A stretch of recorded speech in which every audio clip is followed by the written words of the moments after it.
Inner silence as the first truth. There is a kind of exhaustion that rest cannot heal, a kind of fatigue that doesn't come from what you do, but from what you carry in silence. Maybe that's what you feel right now. It's not a lack of time. It's the overload of thoughts no one sees, thoughts that won't stop, voices that won't quiet, echoes of the past, noise from the future, inner demands repeating in your mind like a never-ending storm. And all you wanted was a little peace, a silence that doesn't hurt, a clarity that doesn't vanish the moment it arrives. The world taught you to look outside. More answers, more advice, more opinions, more noise. But what if the answer isn't in more? What if the way forward is in less?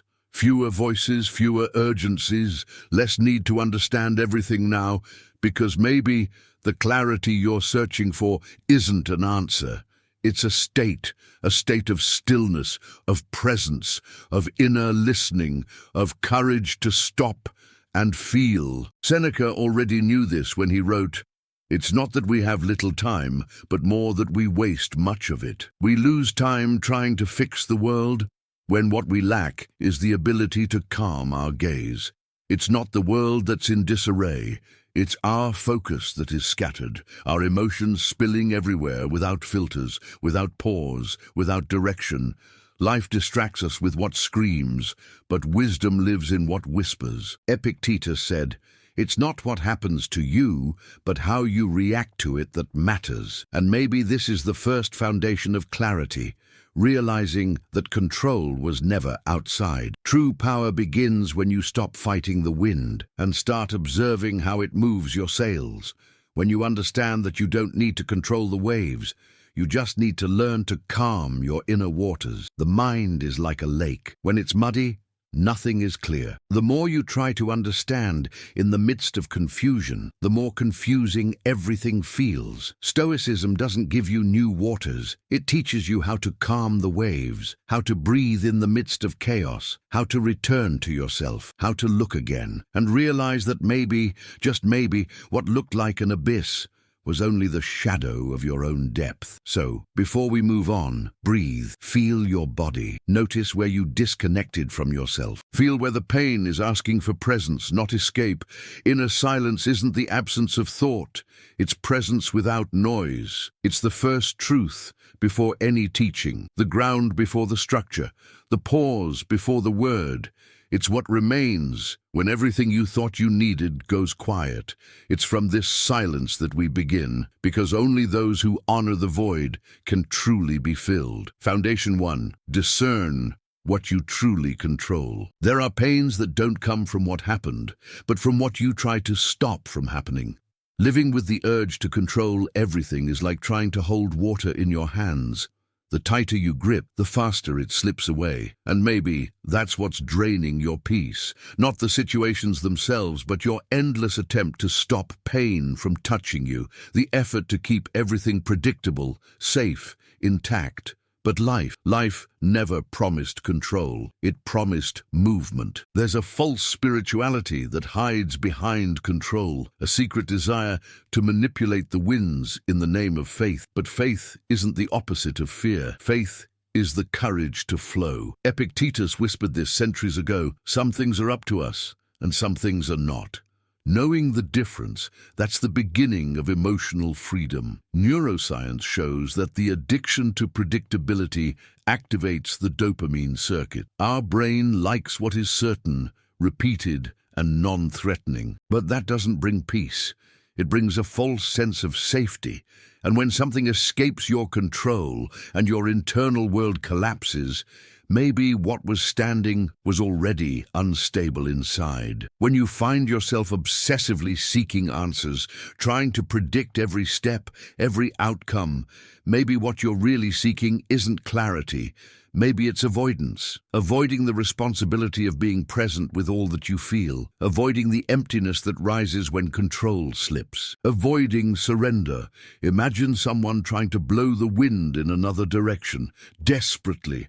Now imagine that same person pausing, looking around, adjusting their sails, because that's what changes the course, not the wind, but how you position yourself in front of it. There's an ancient practice, revived by philosophers and expanded by modern thinkers like Stephen Covey, that becomes a quiet beacon in this sea of insecurity, circles of influence. Knowing what's within your reach and what is not, tending to what you feel, what you choose, what you express, and letting go of the rest. That's not giving up. That's emotional intelligence.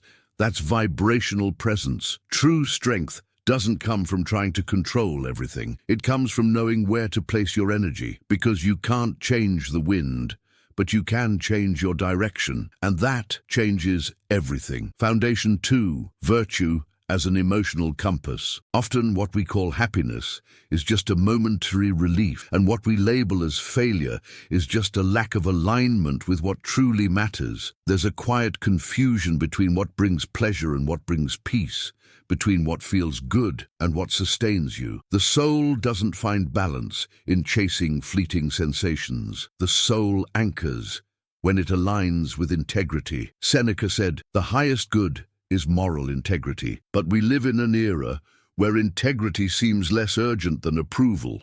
We want to be loved, accepted, validated, and in this pursuit, we often lose the inner thread that points to the right path. Not the easiest, not the quickest, but the one that resonates with what our conscience recognizes as true. The neuroscience of heart coherence reminds us that integrity isn't just a concept.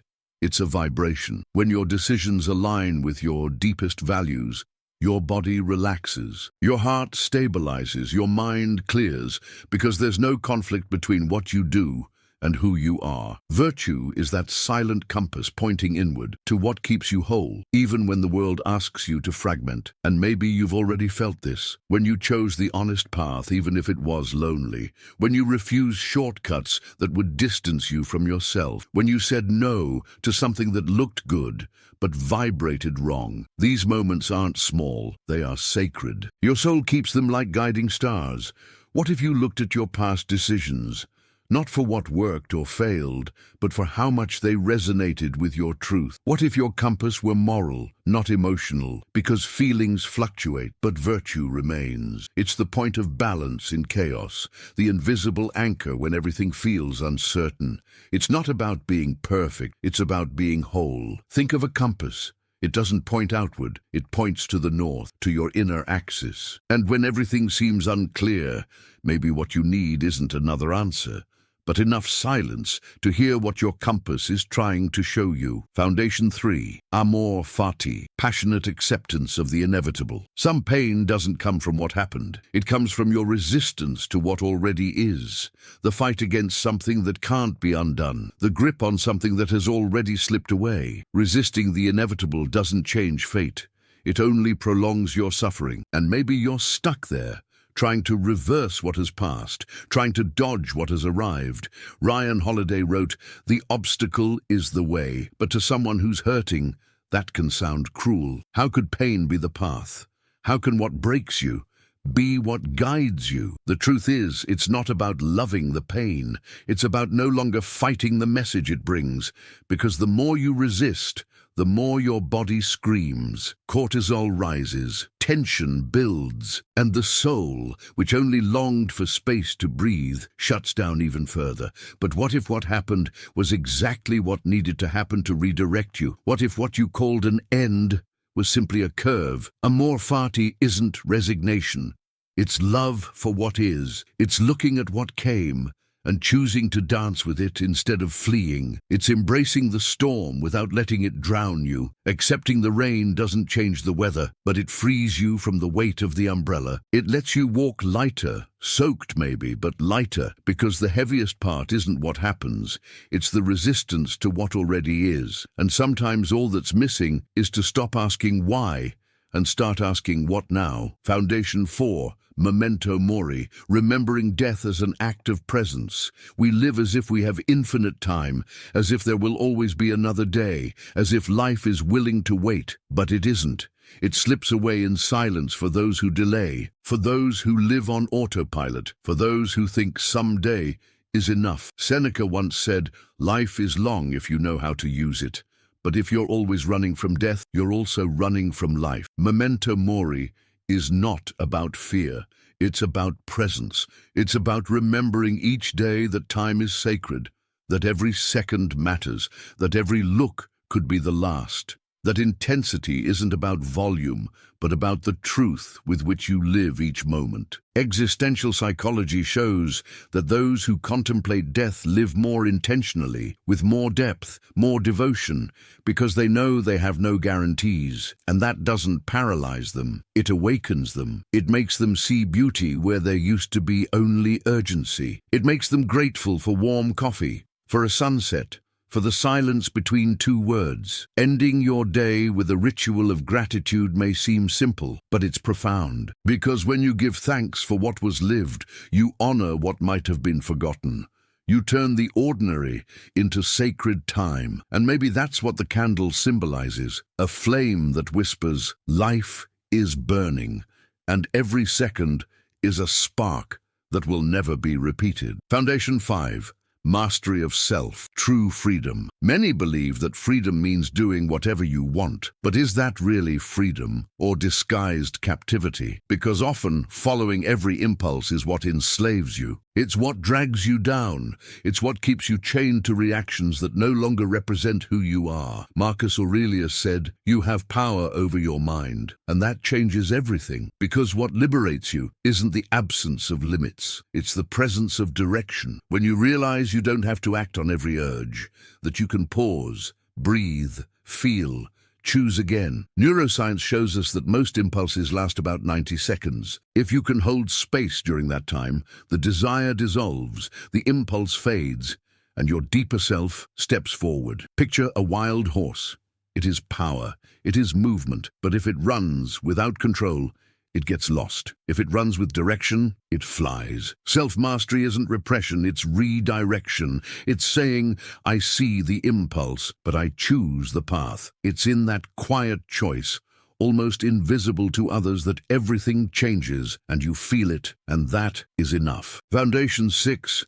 Ataraxia, peace that doesn't depend on victory. Maybe you're waiting for everything to be okay, so that you can finally feel peace. But what if that very waiting is what's keeping you stuck? What if the peace you seek doesn't come from outside, but from your ability to become the ground beneath your own feet, even when everything around you feels like it's crumbling? Seneca said, "He suffers more than necessary, who suffers before it is necessary."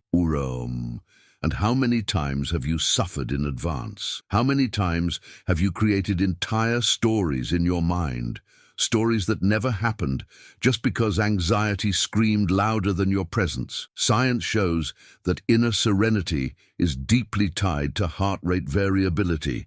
That means peace isn't the absence of problems, it's how your body responds to them. It's your capacity to breathe, even when answers are still unclear. It's your choice to stay, even when your emotional ground trembles. Before you decide anything, feel your body. Scan your emotions. Is this fear or truth? Is this avoidance or intuition? Ataraxia is that quiet state of presence. It's not indifference, it's emotional maturity. It's knowing storms will come, but you can be a tree. You can sway but not break. You can feel without falling apart. Foundation 7, the illusion of the perfect time. The mind loves to wait for the perfect moment. The soul does not. The soul wants now. Because it knows that waiting is often fear wearing a disguise, we wait to feel ready. We wait to feel sure. We wait for the right signs. But while we wait, life moves on. Quietly, without pause. Epictetus once said, "You delay life as if you had another one in reserve. But there isn't another. There's this one, only this one." And the perfect time, it never arrives the way you imagine. It comes in discomfort, in uncertainty, in the unexpected. It comes when you stop chasing signs and start moving with intention. Neuroscience shows us that procrastination isn't laziness, it's an emotional shield. We avoid action because we're afraid of discomfort. The mind justifies, but the heart already knows. It knows life beats in the now. It knows seeds are not meant to wait for ideal weather. They grow when there is space. A 5-minute decision can shift an entire cycle. It doesn't need to be grand. It needs to be true. And it needs to come from the center, not from urgency, not from fear, but from vibrational awareness. Maybe you're not behind. Maybe you've just been waiting too long for a time that will never arrive, because the perfect time is when you choose to be fully present. Foundation 8. Pain as a path, not punishment. How many times have you believed that pain was a sign of failure, that something must be wrong with you, with your energy, your decisions, your fate? But what if pain isn't punishment? What if it's a message? What if it's the path itself? Seneca wrote, "Even pain has its usefulness." And this echoes what we now know through resilience research. The brain can reconstruct meaning after trauma, not instantly, not easily, but it's possible. Pain can be a hole or a portal. And what makes the difference isn't what happened to you. It's what you choose to do with what remains. Viktor Frankl, a man who survived concentration camps, said that everything can be taken from a person, except their ability to choose meaning in the face of suffering. Maybe your pain doesn't need to be healed right away. Maybe it needs to be seen, named, told, rewritten. Think of coal. Under pressure, it transforms. Not because it wants to, but because it must. And maybe you too are under pressure, not to break, but to reveal who you've always been. Pain didn't come to punish you. It came to awaken you. Foundation 9. Overcoming pathe, ungoverned passions. Not all intensity is truth. Not all strong emotion is wisdom.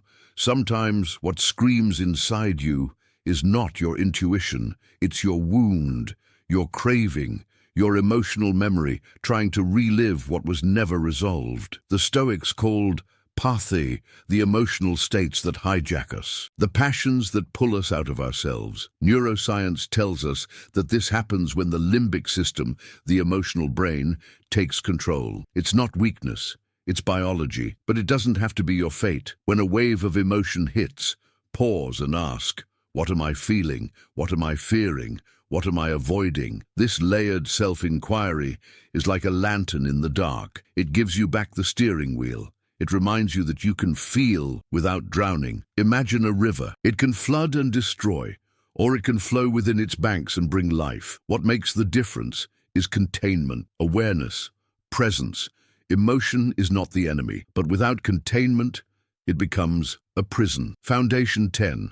Cosmopolitanism. Universal duty as the foundation of the higher self. There's a kind of weariness that comes from isolation, from the belief that you're in this alone, that everything depends only on you. But Stoicism reminds us we are part of something greater. That true greatness doesn't come from withdrawing from the world, but from feeling connected to it. Seneca said, "We are members of one great body." And when you forget this, you lose more than companionship. You lose meaning. You lose direction. Because living only for yourself is only half a life. Emotional science confirms that altruism generates well-being. When you give, when you serve, when you show up for someone else, your brain releases oxytocin, your heart softens, your spirit expands, and something subtle happens. You feel like you belong again, not as a duty, but as a natural expression of someone who understands they are not the center, but part of the whole. You've probably felt this in the quiet kindness of listening, in helping someone without expecting anything in return, in being a calm presence in someone else's storm. These moments don't change the whole world, but they shift the frequency of those who live them. Think of a flame. When it lights another, it doesn't lose its fire, it multiplies. And maybe that's your deeper purpose, to light what has dimmed without dimming yourself. There is nothing more spiritual than service. Not as an obligation, but as a conscious choice, as an act of love. Foundation 11. Silence as reconnection. We are surrounded by voices, voices telling us what to think, what to feel, what to do. And slowly, we lose touch with our own. That inner whisper that carries wisdom, that sacred voice that only emerges when everything else goes quiet. Seneca warned, nothing hinders wisdom like constant company. It's not loneliness that's missing in your life. It's solitude, internal space, time without distraction, moments without stimulation. Because it's in that emptiness that truth begins to echo. Neuroscience confirms that silence changes the brain. It activates areas linked to creativity, memory, and emotional integration. But beyond that, silence heals. It restores. It aligns. It reveals what words often conceal. Even just 15 minutes of intentional stillness can become a doorway, not a waste of time, a recovery of it, a return to breath, to presence, to the part of you that can't be reached through noise. A still lake reflects, and when your inner waters calm, the depths come into view. Foundation 12. Self-observation as a ritual of presence. We are always in motion, doing, deciding, reacting. But what we often forget is to watch, to pause, to feel, to notice ourselves. And this absence of self-awareness isn't small. It is the very thread that unravels us. It's what causes us to repeat patterns without realizing we are the ones sustaining them. Marcus Aurelius said clearly, "Examine yourself." But this is not about judgment. It is a ritual of honesty, of presence, of returning to yourself, not to criticize, but to remember, to witness with compassion what lives inside. Neuroscience teaches us that conscious self-observation activates the prefrontal cortex, the part of the brain responsible for compassion, reflection, and choice. When you observe yourself, you reclaim your life. You shift from reaction to awareness. Keeping a Stoic journal guided by sincere and simple questions becomes like a mirror, a clean mirror, one that doesn't show the projections of the world, but the truth of who you are. Because only what is seen can be healed, and only what is accepted can be transformed. Conclusion. Clarity is not an answer. It is a state of being. Maybe you've been chasing clarity like someone chasing a conclusion. But what if clarity isn't something to find? What if it's something you become? When you stop abandoning yourself, the fog lifts. When you fall into stillness, truth rises. When you align, life begins to respond. Seneca said, "He who walks slowly, but with purpose, arrives sooner than one who runs without direction." And Ryan Holiday reminds us, clarity comes from the ongoing practice of the essential, not from quick answers. It's in the quiet practice of returning to what matters that everything begins to realign, not from the outside in, but from the inside out. If you wish to live this journey, choose one Stoic principle per week. Live with it, sit with it, let it shape your perception, let it soften your edges, let it bring you back. Because maybe you don't need another map. Maybe you only need to light your own lantern and trust that it will be enough to guide you home.